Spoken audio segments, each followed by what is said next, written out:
हर घर त्रिरंगा पालन कले नेताजी सुभाष चंद्र बोस छात्र छात्री और अध्यापक अध्यापिका।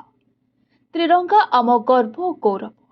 हर घर तिरंगा कार्यक्रम कंधमाल जिला तुमुड़ीबंध नेताजी सुभाष चंद्र बोस उच्च माध्यमिक विद्यालय तरफ आज पूर्वाह्न अनुष्ठित हो जाइथिला।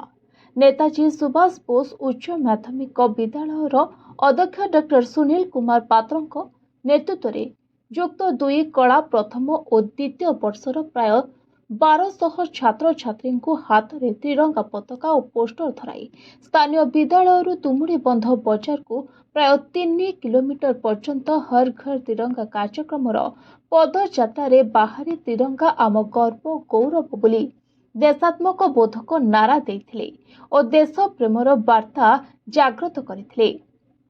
तेबे उक्त कार्यक्रम नेताजी सुभाष बोस उच्च माध्यमिक विद्यालयर अध्यापक डॉक्टर सत्यरंजन पाणिग्राही, दुखेश्याम महाराणा, अध्यापिका डॉक्टर मंजुला महापात्र, डॉक्टर बनीता पट्टनायक, पद्मावती साहू, सुनीता साहू, संगीता बलियार सिंह, राजलक्ष्मी बड़सेठ, चांदिनी मझा सेठ, कैलाशदीप, अनस्मिता महांती और समस्त अणशिक्षक कर्मचारी माने उपस्थित थिले।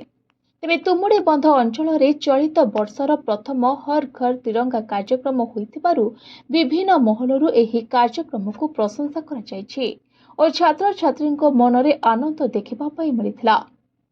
कंधमाल जिला बालीकुड़ा उपखंडरू रोहन कुमार नंदक report, voice of Odisha live.